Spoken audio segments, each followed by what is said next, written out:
Greetings, fellow Terrans. Professor McKee here with a tutorial for Terra Invicta. We finance professors have hobbies, and one of mine is playing Terra Invicta. I'm creating a collection of tips I've learned while playing this game in case you want to have a study break.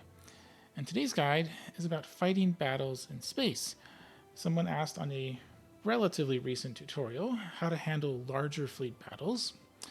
And if one person is confused, usually many other people are too. At least that's how it works in the classroom for me. So since the question is about large fleet battles, I'm going to ignore the smaller engagements where you shoot down a single surveillance destroyer, or you're shooting down maybe a couple ships guarding the surveillance destroyer. Instead, I'm going to focus on what to do when the aliens start bringing larger fleets. So there are two types of combat doctrines that are most effective, at least as of the 0.4 patches. You can use an all-torpedo fleet, or use a hybrid of magnetic and either lasers or torpedoes, although usually you're going to use lasers instead of torpedoes. So typically you'll start out building torpedo fleets, and then once your tech is good enough that you'll be able to start sending fleets out offensively, you switch to the hybrid doctrine. And the reason for that is that an offensive fleet is going away from your logistic network. There's no basis to resupply after a battle, and a pure torpedo fleet needs to resupply their ammunition after each fight. The hybrid types of fleets, well, they have lasers, and lasers don't use ammunition at all. And magnetic weapons, they have enough ammunition to last at least 2 engagements, sometimes 3. So they are much more capable of fighting multiple battles and winning. And if you're trying to dislodge the alien from a planetary body, say you're sending a fleet to attack them in Jupiter, you will potentially and likely need to fight more than once before you can resupply.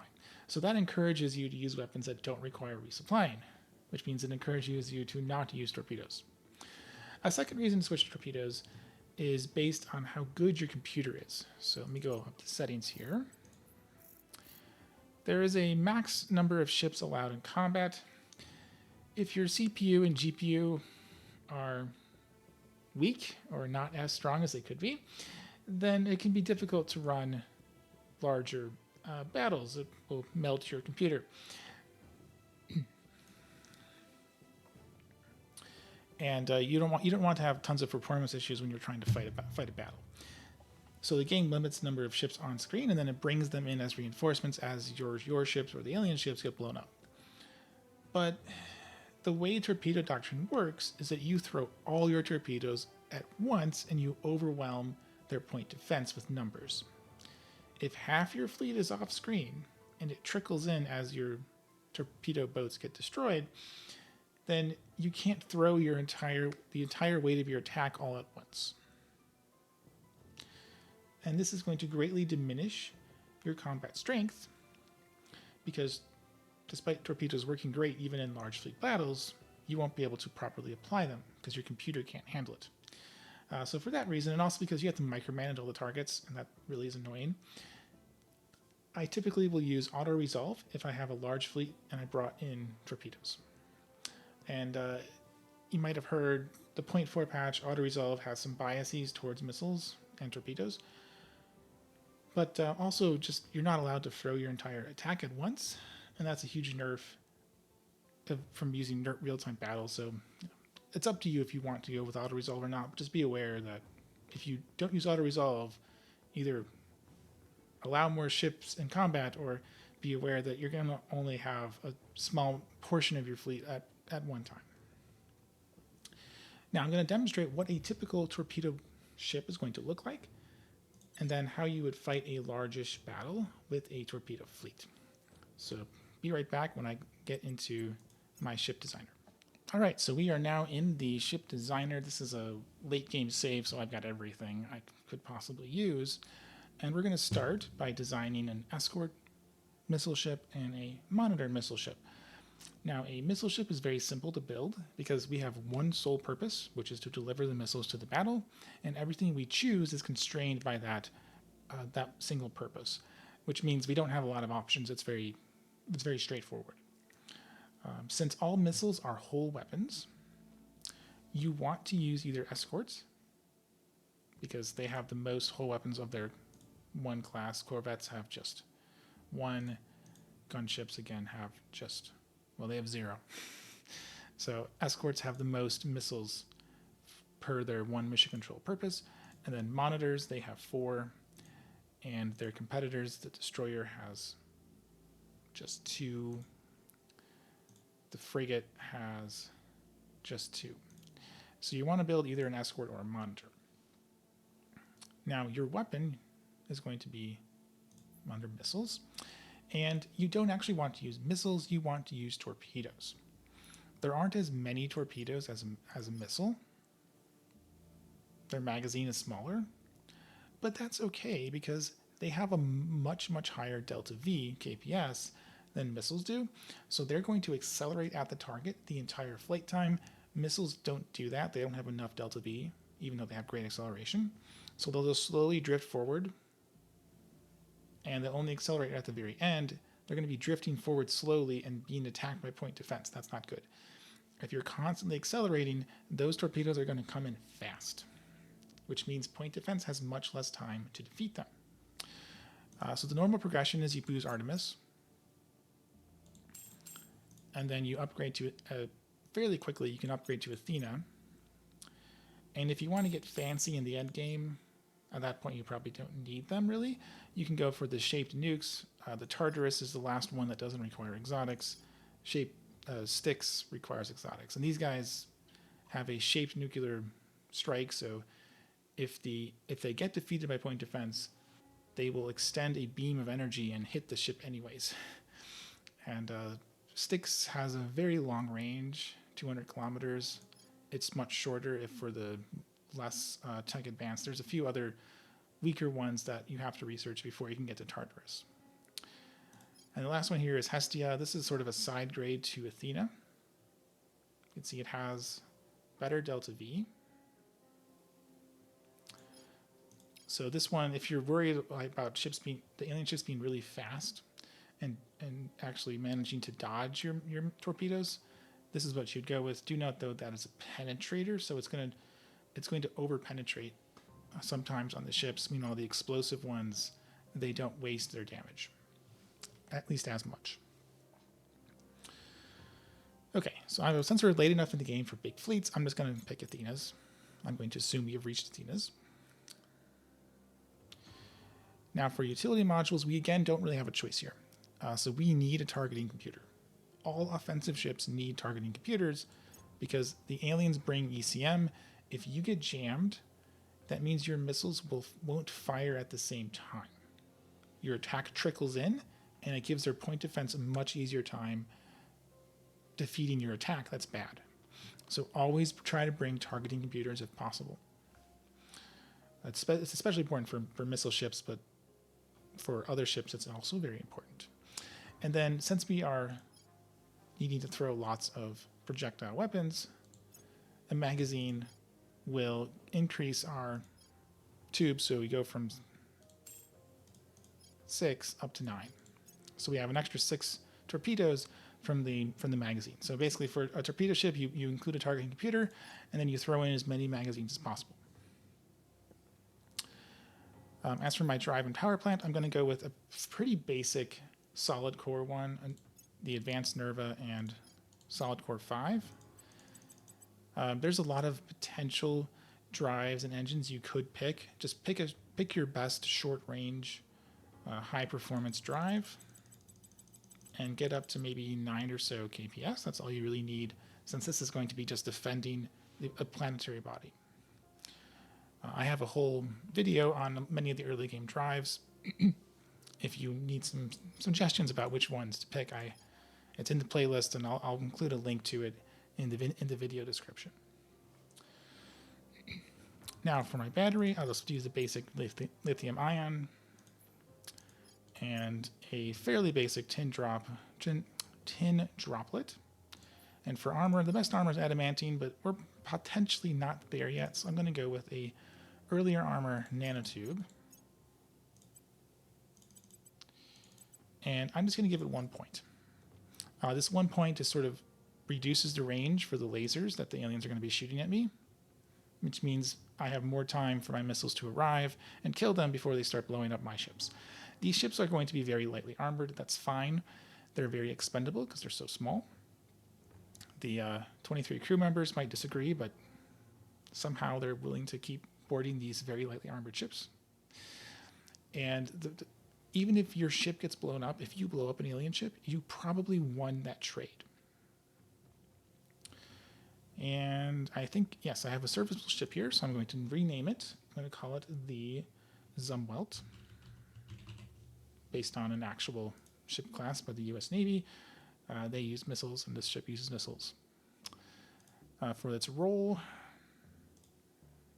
this doesn't really matter, but I'm just going to say it's a defender. It's a short range in terms of its propellant tanks. It's KPS, but it does want to engage the enemy at a long range. If it gets close to the enemy, it's going to die very quickly. So I will save this class. Yes, I can't do interplanetary transfers. That's fine. It doesn't need to. Now, I'm also going to show us how to get a monitor. Monitor is just a bigger version of the escort, so I'm going to use the exact same sort of setup here. Athena missiles, now I have 4. I have a targeting computer, and now I have 2 magazines instead of 1. So if you do the math, you actually, if you have 2 monitors compared to 2 escorts, the monitor is more effective. It brings a little bit extra in terms of the number of torpedoes, because you have the extra magazine applying to all 4 here. So you have 2 magazines applying to 4 tubes. Meanwhile, with 2 escorts, you have 1 magazine applied to 2, and then another 1 applied to 2. You can do the math yourself if you like to convince yourself that you actually bring more torpedoes per mission control point if you use monitors. Of course, monitors are bigger and heavier, and they take longer to build. I'm going to use the same drive. This is not going to work as well as with the escorts.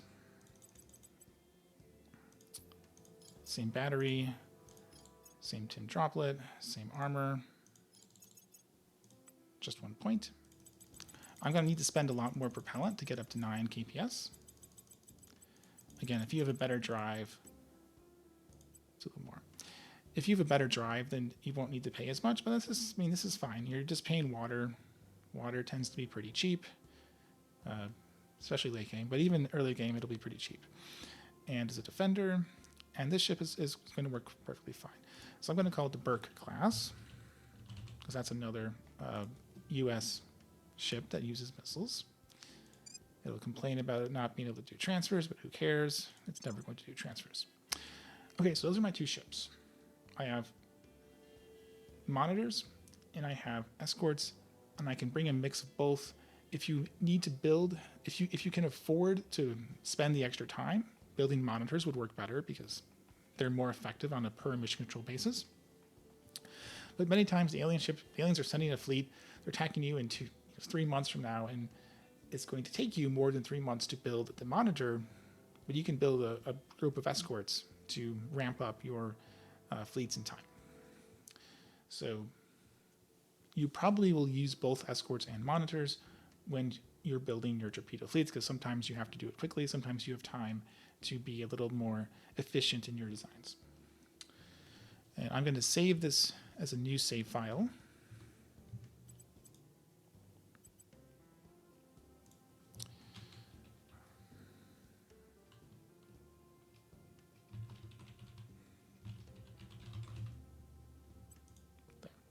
Battle tutorials. Okay. All right, so I've saved it as a file so I can do my skirmishes, and I'm going to go back out to the main menu to actually set up an alien skirmish. So I'll be right back when I get that started, or when that's ready. Okay, so I've set up an alien fleet. This is a 10 ships. They have 1 capital ship, a battle cruiser, and then a bunch of escorts, monitors, destroyers, frigates. They have a lot of combat power, but keep in mind combat power is based on mostly your delta V, not your actual combat power. And I have 10 Zumwalts and 10 Burks, at least I hope so. It doesn't show me the exact numbers here, but I counted them. So I think I have 10 of each. And So I have a 20 to 10 ratio here. I've got a bunch of monitors, which are going to be a lot more combat capable than my escorts. I should be able to win this fight. I hope I have enough missiles to win. We'll find out. So let's begin the skirmish. And I don't think any of these alien ships had particle point defense, which is a point defense which is specialized against missiles torpedoes.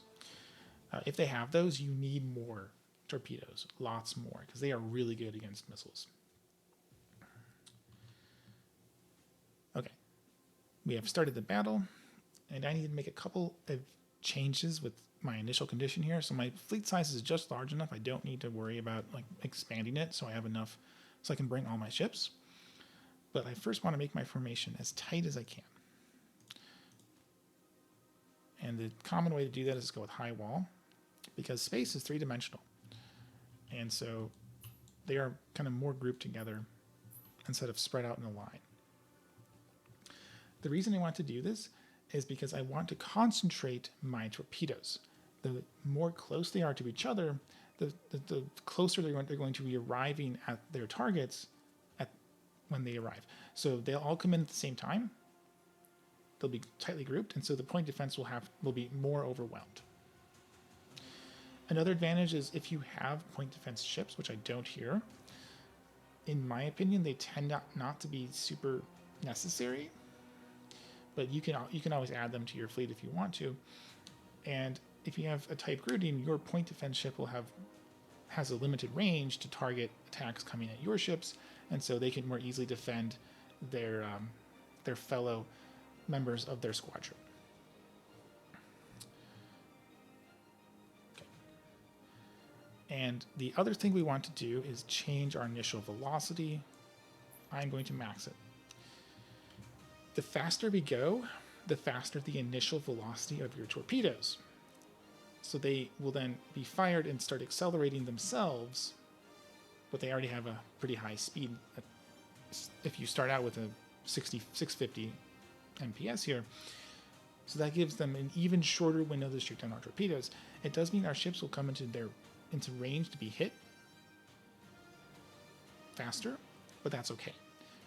These ships are all pretty expendable. If you lose a bunch of these ships, you just rebuild them, and within a few months, your fleet is back to its regular strength. All right, so let's hit confirm and see what their formation looks like. Oh, they're just a line. Interesting. They have a bunch of ships in the back. You don't usually see that. Okay. So here is the part where this is why really large torpedo fleets are tedious, because you have to do a bunch of micromanagement. You need to tell your ships who to target. Otherwise, they won't fire.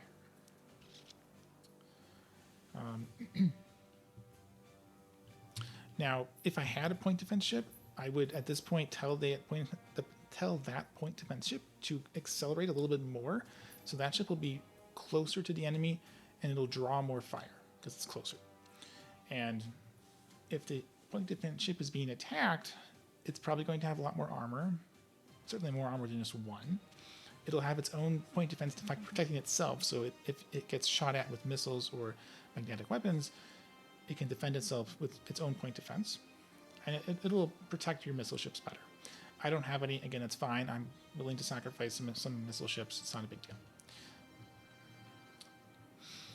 And I then also need to decide targeting. Now, if you have a lot of experience and you have a good sense of exactly how many torpedoes are needed to destroy one of the alien ships, you can do launch missile salvo. This will launch a couple missiles from each tube at the target and then stop. You just issue a salvo, unpause for a second, let them fire, pause again, have them launch another salvo at another target, and keep doing that. But if you bring 20 missile ships, you're going to have to do that for, well, potentially some groups of ships, but you're going to do it a lot. It's a lot of micromanagement. I don't like doing tons of micro. And the other problem here is it takes a lot of experience and skill to know, okay, I need this many torpedoes to actually get the kill on these Dark Sun escorts. And this is how many I need to kill this one battle cruiser they brought. So what I like to do instead is I just use priority target. It's not as effective, but it's so much easier. So I will tell this monitor, all right, priority target, battle cruiser. It will shoot every single missile at the battle cruiser until it runs out. So I just have to do one micromanagement instead of microwaving the salvos a whole bunch of times. This is less efficient. There's going to be a lot of overkill when you do this, but it saves you a lot of time, which is also valuable. And again, it's a much simpler approach. So I'm going to I'm just going to use priority because I don't really like using salvos and I'm not very good at them anyways. For these little escorts, I think a single escort will be enough to kill them. All they have is 2 batteries, and batteries are horrible at point defense. They also don't have much armor because they're escorts. So I'm pretty sure my 4 escorts can kill their 4 escorts without much effort. The frigates, they have point defense. They have armor, some armor. Since I still have escorts, I will just put 2 escorts on both of those frigates. There.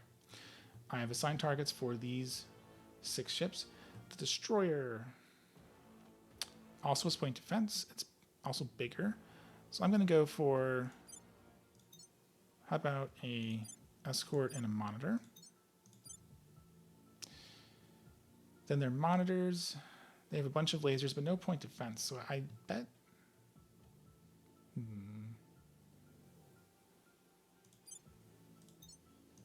I bet 2 monitors is more than enough to handle them.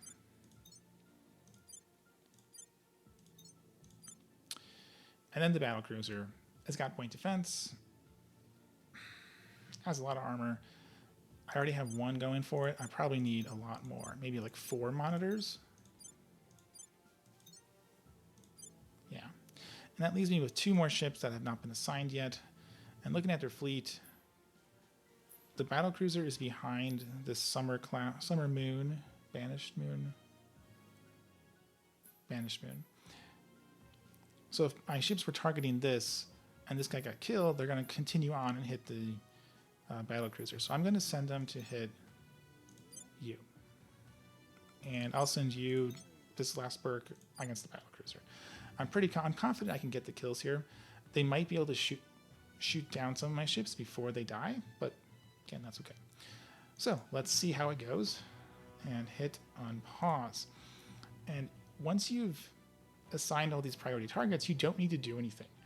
Your ships will just automatically shoot, and they have no way to maneuver, so don't bother. Just see here, we're firing.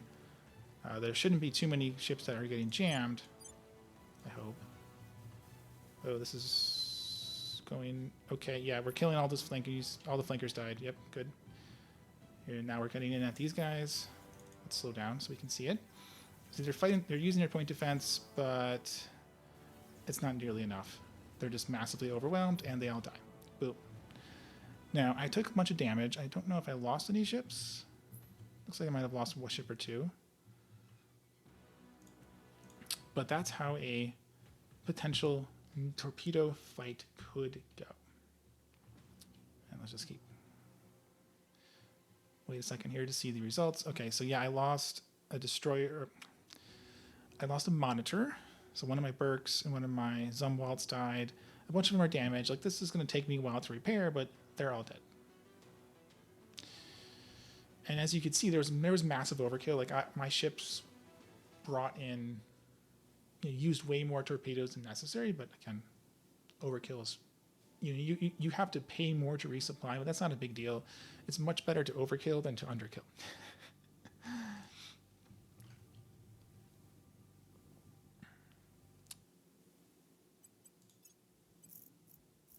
Okay, so that was me manually setting targets.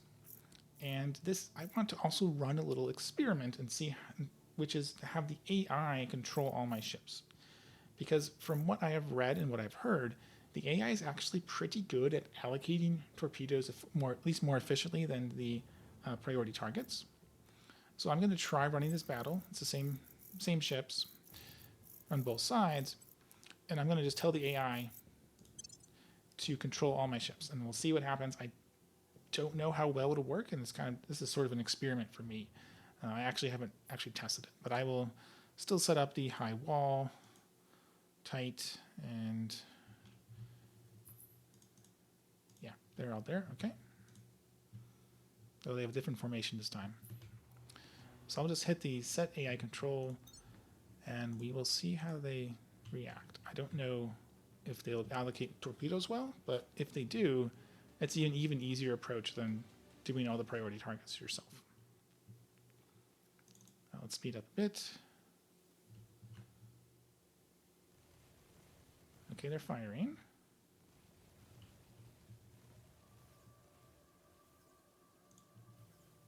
So there's some going for the flankers and for the other ships.